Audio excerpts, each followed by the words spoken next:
This is Leaders Who Scale, and I'm Jeff Siegel. I've worked with thousands of companies over the years, and I'm fascinated by seeing how many of them grow and scale. Join me as we learn from the leaders of growing companies and share that knowledge.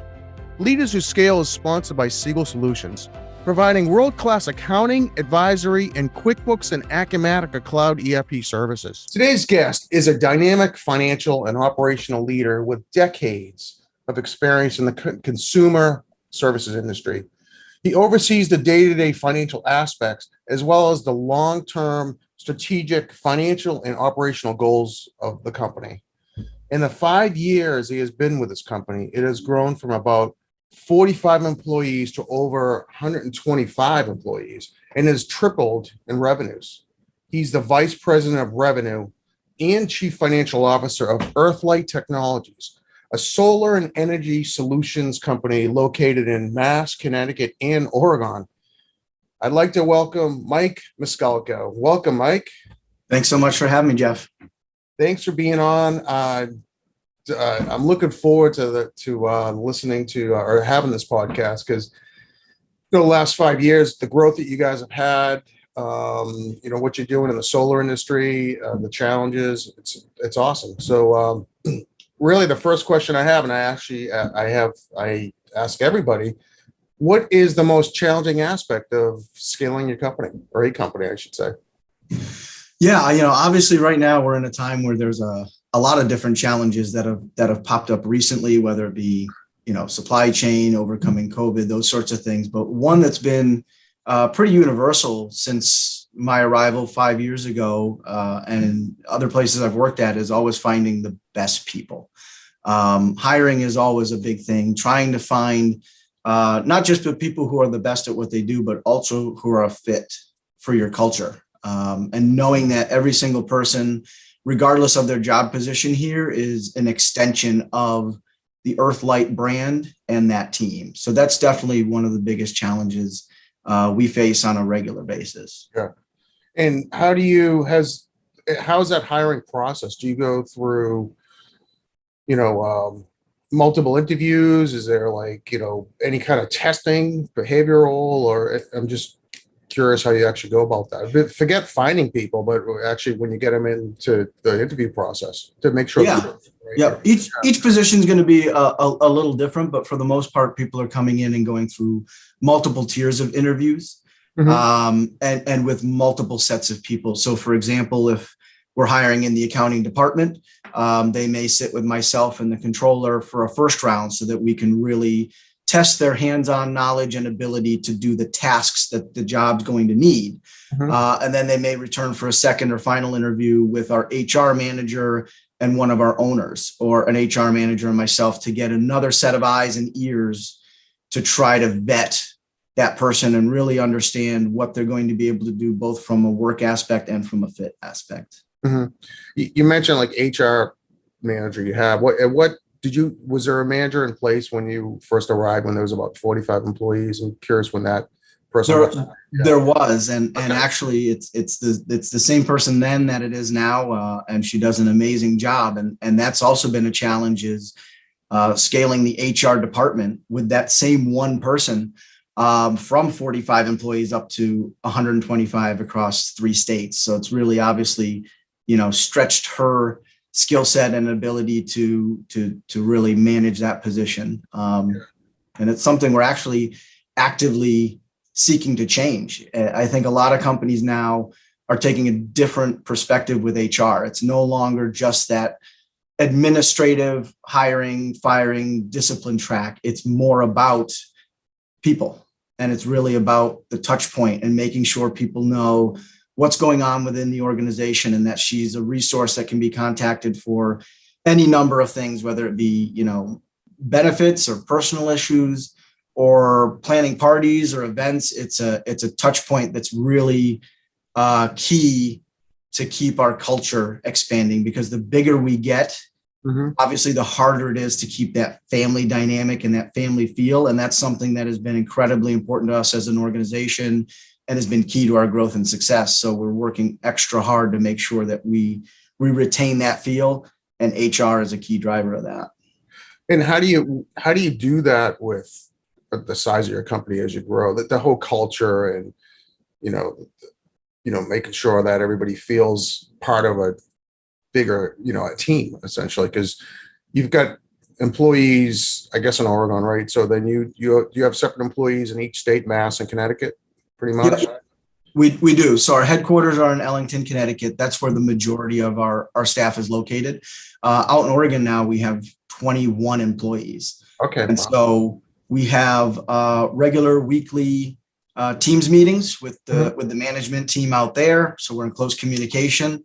And we also plan full company events. So for example, this upcoming Thursday, we actually have a full quarterly meeting where the entire staff will come up to that office physically and connect with our office in Connecticut, where we'll have a presentation. We'll discuss our plans for that branch, their growth strategies. We'll discuss what we're doing out here in Connecticut and make sure everybody feels connected. And we do generally visit out there and bring people from out there out here a couple times a year to make sure there's still that connection and feel that it's part of the same organization, not just two different arms going in different directions. Sure. And do you operate under some kind of a management, like an operating system? There's like EOS or some systems like that, or where you have regular meetings and yeah. So we do have a regular cadence of meetings. It's something we're always working on. A couple of years back, we really worked a lot with 40X, 4 Disciplines of Execution. I jotted down, it was by Chris McChesney. It's a great read, a great audio listen as well. It's easily digestible, and it allows you to really set goals, put them out there and track them regularly. They have these things called WIGs, or wildly important goals, that you really set and focus on, and you set a specific meeting just to get to that measure. And one of the biggest things that it really changed in terms of our mindset was the way we measure things. So it talks a lot about lead versus lag. Yeah. And one of the examples is, everybody at some point in their life has said, I want to lose weight. Okay, what's your goal? I'm going to lose 10 pounds. Okay, that's great. But your goal isn't actually to lose 10 pounds. Your goal is to walk a mile 3 times a week, because that's the measurable that you can do to get you to the loss of 10 pounds. Yeah. And so we really embraced that a couple of years ago, and have rolled that out, company wide, and make sure that we have regular meetings there. And then just fairly recently, we went to a leadership summit in Orlando called Entre Leadership. We had a bunch of guest speakers, and literally before I jumped on here, we were actually showing one of the live presentations that I saw with some of the executive team in our conference room. Okay. It was called Unreasonable Hospitality by a restaurateur named Will Gadara. And it really talks a lot about making sure that you're doing things with intention and purpose, and really just going above and beyond and being kind and listening to your customers and your employees and giving them that experience, because people won't necessarily remember what you said or what you did, but they will remember how you made them feel in that moment. And so that's been something that we're really embracing here and looking at as well. Yeah. So what was, just people heard at the very beginning or missed it, what was the name of the book? Just so I could. So that was the 4 Disciplines of Execution. They call it 40X. We did it company wide. We distributed books. We had people on, various audio platforms listening to it. There's all kinds of guidebooks. It's a fairly widely known one that was recommended to us by a peer. Okay. And we fully embraced it in one division that really kind of needed a little bit of an overhaul a few years back. And it did so well there that we kind of just rolled it out company wide to everybody, because these principles were universal. It just helps you really cut through that, what they call the whirlwind, which is just the everyday you're doing what you're doing, and the next thing you know, it's 4:30. Versus going in with purpose and setting those tasks and making sure you're kind of checking the boxes and measuring properly. Yeah, I think intention, you mentioned that earlier, that's really important with everything we do as leaders, being intentional, instead of letting things just kind of happen, and so. Yeah, and that's the easiest path, and one that just people are able to get set in is when you ask the question, Why are we doing X, or why is Y in this meeting? And if the answer is because that's always the way we've done it, it may be time to take the step back and revisit, is it the best way to be doing it? And so we're doing that constantly. Sometimes we need to be reminded of it. Sometimes it takes a peer or a leadership summit or somebody new coming in to kind of refresh that. But it's something we're constantly looking at, and organizations have to look at all the time. So the other thing you mentioned is leading indicators. So we do the same thing. We operate under the book, the book that was Traction that became EOS. So it sounds like it's very much in the same type of stuff, just different, acronyms and the way we do it. But yeah, it was important even for us to figure out those leading indicators. So we look at like sales and things that were happening that already happened, and to now look at things that are going to, affect, future in how we measure that and how we can make changes around it. So like number of clicks on your website and things like that are going to tell you that hopefully down the road what's going to happen. Which I think every time we come up with a measurable, we keep saying, is this a leading one or a lagging one? And that's coming up with that and looking at those. Right, we have a weekly meeting, and then we have a quarterly one. But weekly, we're looking at those. We have weekly indicators, and we have monthly and quarterly. So that's important. Absolutely. Same, from a sales standpoint. So we have commercial sales and residential sales that each have their own weekly meetings. And for ages, we would always look at, like you said, the sales leaderboard. Who's at the top? Who's doing well? What product's selling? How often? What did the month look like? Did we beat budget? Those are all in arrears. And we really have started also looking at what's the lead flow like?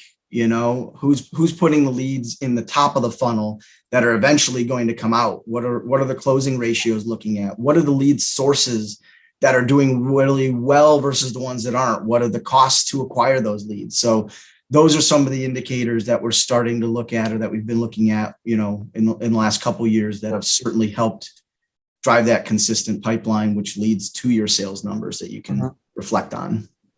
As far as your meetings that you have with your team, how difficult or how easy is that? With meetings can get out of control, right? And the bigger your team, you sometimes leave and think, what do we accomplish, right? So, or some topics come up and you speak for half an hour on it, and again leave with no answer. Do you have a rhythm to your meetings where they kind of start on time, end on time, or is it, how's it? Yeah, it's funny how things happen timing wise, how things just tend to fall into place sometime. And this is something, again, that we've been reviewing very recently, which is, okay, we have departmental meetings. So those are very task-based, smaller teams with a punch list. Those are pretty routine. Then we have our sales meetings. Same thing, they have a set time frame, a rough frame of an agenda, but can go off, into the left and right. You got to make sure you keep them out of the weeds. And then we have our managers meetings, and we have two different types. One, which is reporting. So one department will throw their numbers out there so that the other departments who maybe don't talk to them daily can kind of see what's going on and get a feel. And then the more strategic ones. And it was always the same group. And one of the things we've been looking at recently as a result of going to this leadership summit is, are the right people in it? You have manager in your title. That means you manage people. Does that necessarily mean you need to be in a strategic meeting where they're trying to generate new ideas? Because not everybody is good at generating ideas. Not everybody is good at enabling people. And so another speaker, and actually another book that we just looked at, it's called The Sixth Type of Working Genius by Patrick Lencioni. And it has this acronym WIDGET: wonder, invention, discernment, galvanizing, enablement, and tenacity.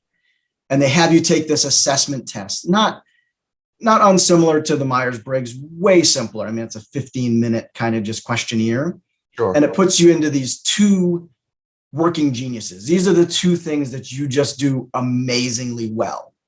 And then there's two things that you do well, but they maybe aren't your passion. And then there's probably a couple things that are actually a pain point for you.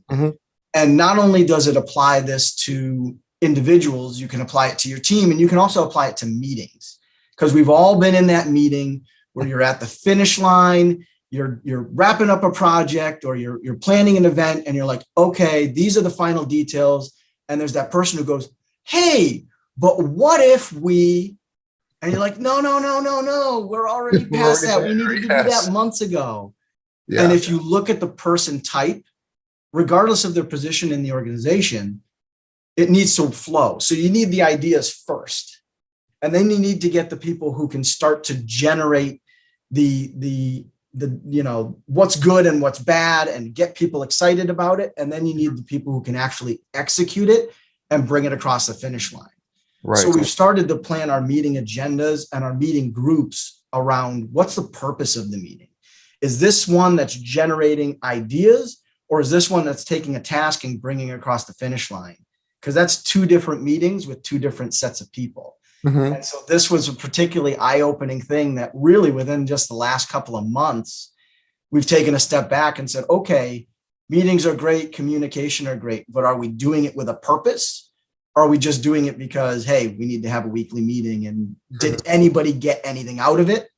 And was everybody who in it, did they bring value to the table? And that's super important because time's tight, Right. Yeah. I was going to ask you when you started doing that, just because your growth, and you've been there for 5 years. And so it sounds like, now's the time. It's like you bumped up to, I don't know, 125 employees. It's like, okay, now let's look at everything and make sure things are, it's almost like these plateaus of business. It absolutely is. That's the perfect description. It feels like a hockey stick, just, up. Yeah.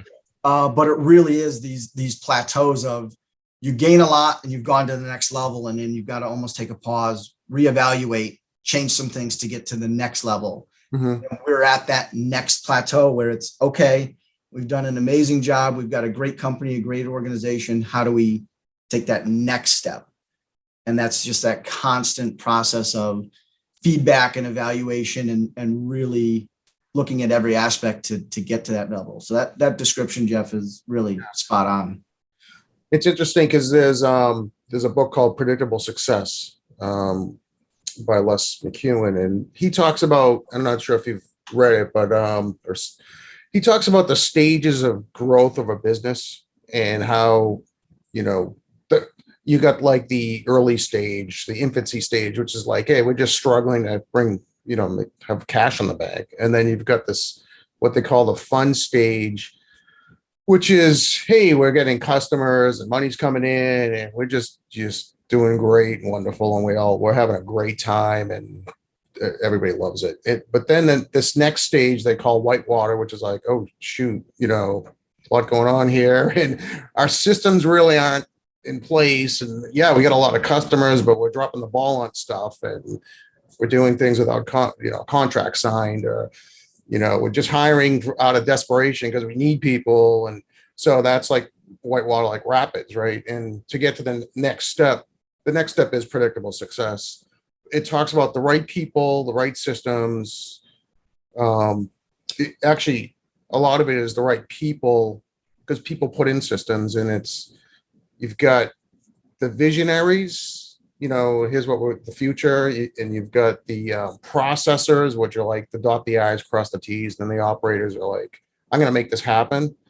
And typically the processors need to start coming in at whitewater to make sure systems are in place. So I'm curious, have you seen the people you're hiring, and with your growth, the different types of people that you need as you grow, like come into play? You're like, hey, we need someone to really track this or do that, or, just curious. Yeah.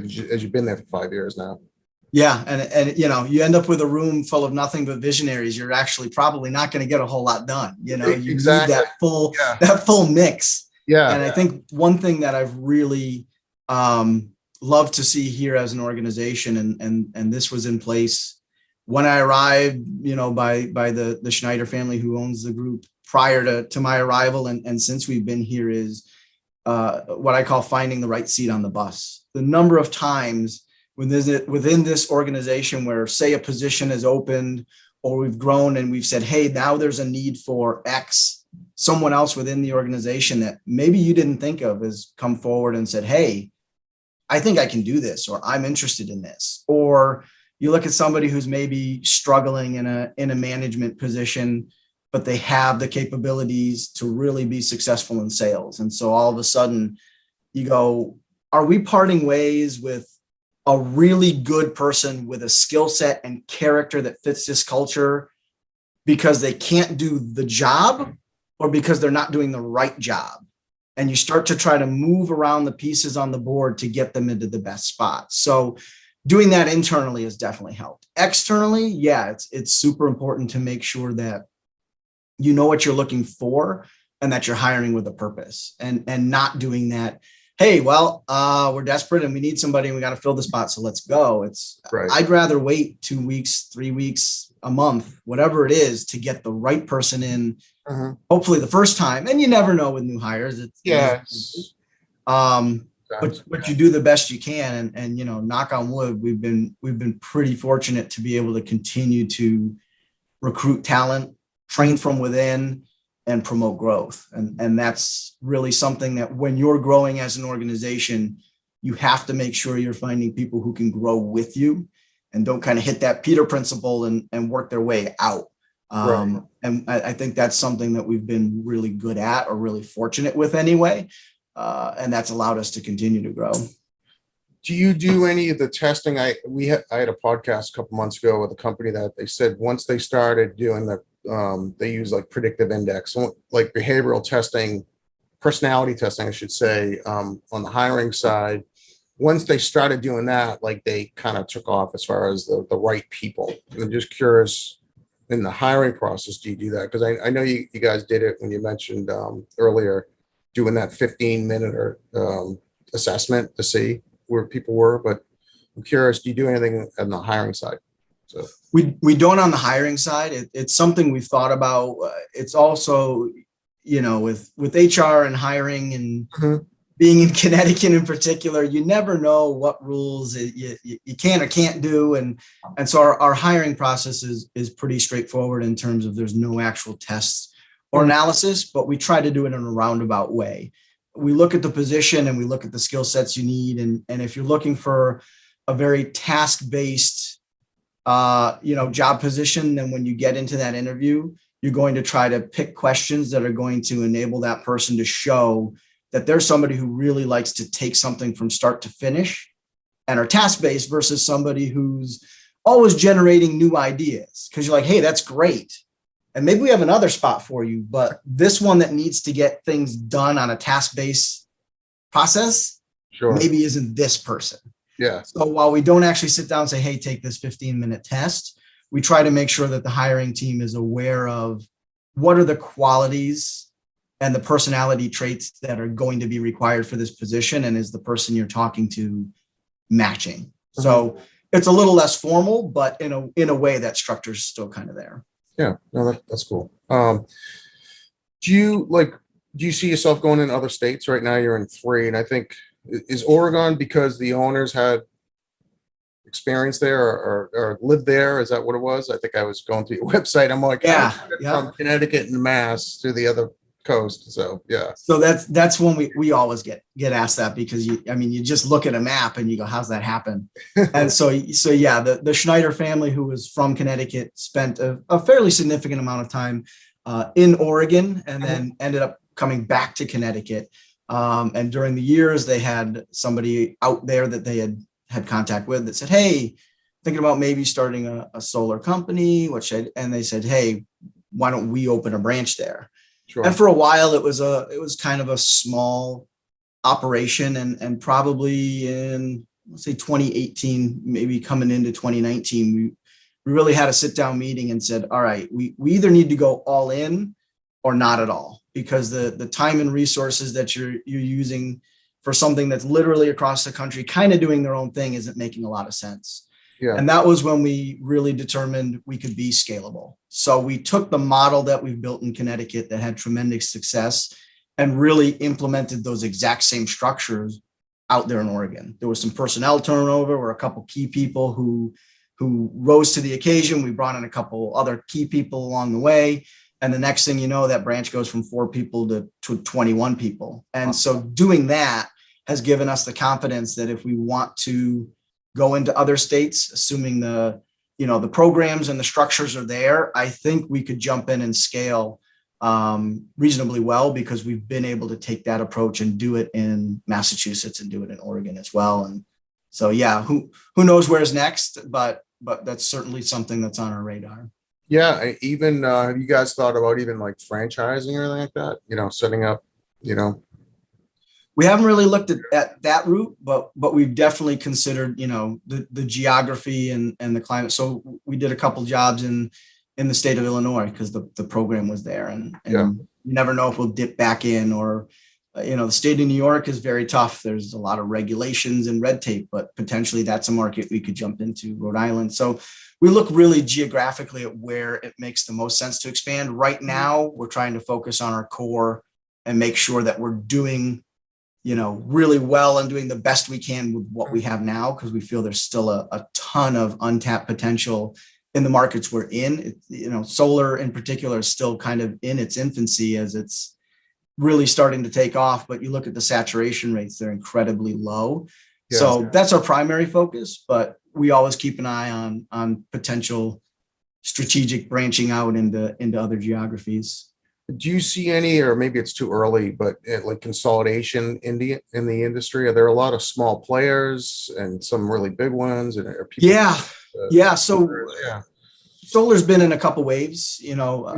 Back in 2015, 16, there was a huge boom, and then a drop off where a lot of very unreputable contractors kind of went away. And that unfortunately gave the industry a little bit of a black eye when, there were just business practices that weren't very good.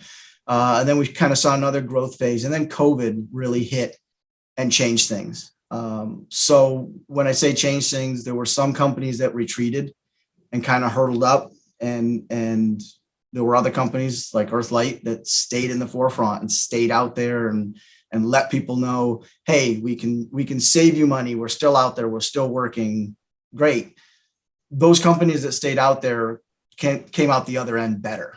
And now that there's all these supply chain issues, we're definitely seeing the smaller companies struggle because they simply can't get their hands on the product. They don't have the buying power to be able to inventory, 6 months worth of panels. So, for example, in our commercial solar division, we've never had an issue sourcing product. It's you order it, 2 weeks later, it's on a truck and it's here. Right now, we've placed orders back in, I want to say April, for the remainder of the year. So we had to look at our pipeline, anticipate what's going to go, what isn't going to go, and literally buy in just megawatts upon megawatts of inventory to be able to procure that product. Because if you didn't secure it then, people who are calling now and saying, hey, I need 100 kW of this panel, they're not going to get it. Or their lead time is, we'll see you next May. Yeah. So the smaller providers who are trying to source product now, I think are really struggling. And that's definitely going to cause a consolidation within the industry. Yeah. So some opportunity for you, it sounds like, or for Earthlight. Yeah. And we've been fortunate to be a healthy company who's been able to use our resources to procure products and leverage our long-term relationships with suppliers to make sure that we keep the gears moving and that our customers are satisfied. But, we talk to peers, and not everybody is in that same situation. As far as I'm a technology person, so I always ask. So what do you guys use for technology internally? So our CRM is Salesforce. Okay. We've been using that for quite a while, and several years ago we found that you talk about untapped talent. We had a gentleman in-house who was very tech savvy, who started taking his own courses, and the next thing you know, we have an in-house Salesforce certified admin. And so we've been able to build out this amazing system that just gives you an absolute ton of information right at your fingertips. So that's our CRM. That's been great for reporting and tracking. On the accounting side, we're currently using QuickBooks Desktop Enterprise Edition. We're starting to potentially outgrow it. It's a great program in terms of being really user friendly and letting you do what you want to do. But there reaches a certain point where maybe the data isn't quite as easily accessible as you want, or really breaking things down to a more granular level as we open more and more divisions and more geographies. We need that next granular level of drill down. Not entirely sure that QuickBooks is going to be our long-term solution, but that's what we're using right now. Yeah, I mean, we're a QuickBooks reseller and been using it for 20 plus years. We do a lot with enterprise, and it's our go-to. But you're right. We have clients that they've outgrown it. They have all these systems around it, and because everybody they don't want to leave QuickBooks because it's it's an easy to use program. It's easy to fix things. It's everything dumps to Excel. I mean, there's a lot of good stuff, and there's a ton of people know how to use it. So you don't have to train somebody on some obscure ERP software that nobody knows. So but there is a time, it's like you get to this point where it's just you've maxed out the capabilities. So I know, and it's painful because every jump out of QuickBooks is a big one.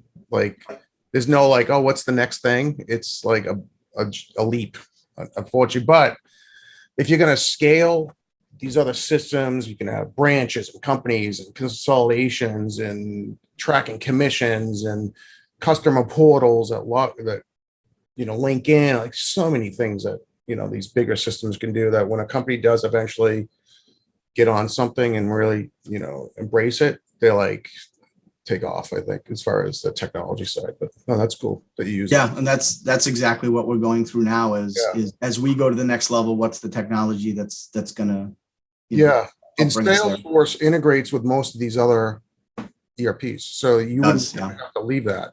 So cool. So what's just overall, what's like your biggest challenge today? Just hiring, or with your growth? Just like you just looked at. I mean, short term. Supply chain and just pricing pressures has obviously been really tough for anybody who's in the home services or construction industries, and we straddle both.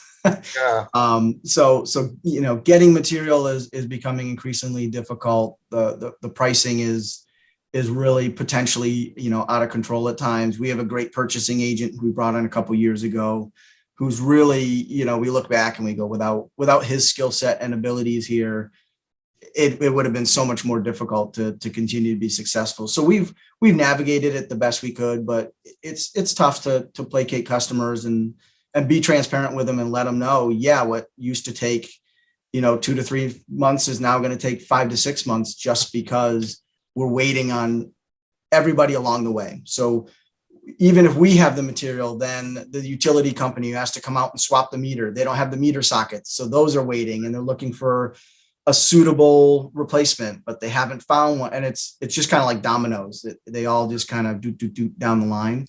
So short term, that's been really challenging. Does the technology change much? So let's say you order panels way ahead of time because like, hey, we're going to need these later. When later comes, do you realize, hey, we got some obsolete panels or things like that, or do these pretty much have a good life to them?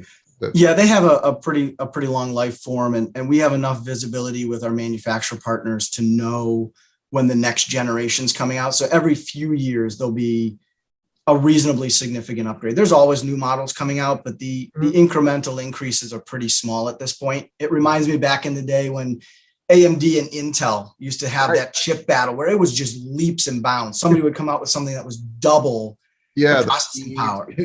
We're not seeing that. We're seeing small incremental gains where you have a 425 watt panel and they come out with a 430. The 425 is still perfectly sellable, and it has a price point that you're going to continue to use it for a year or 2 years down the road. So the incremental technology gains are small enough that they have a long life, but by the same token, with the volume we're doing now, the turnover is relatively quick anyway. We're not sitting on loads of product that's a year old. That just doesn't happen.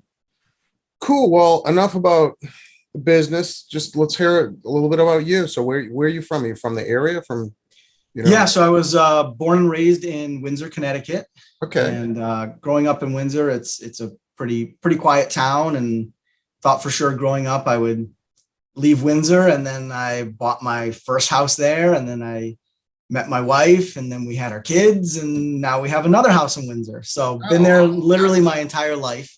Yeah. It's a great little community, and enjoy it there.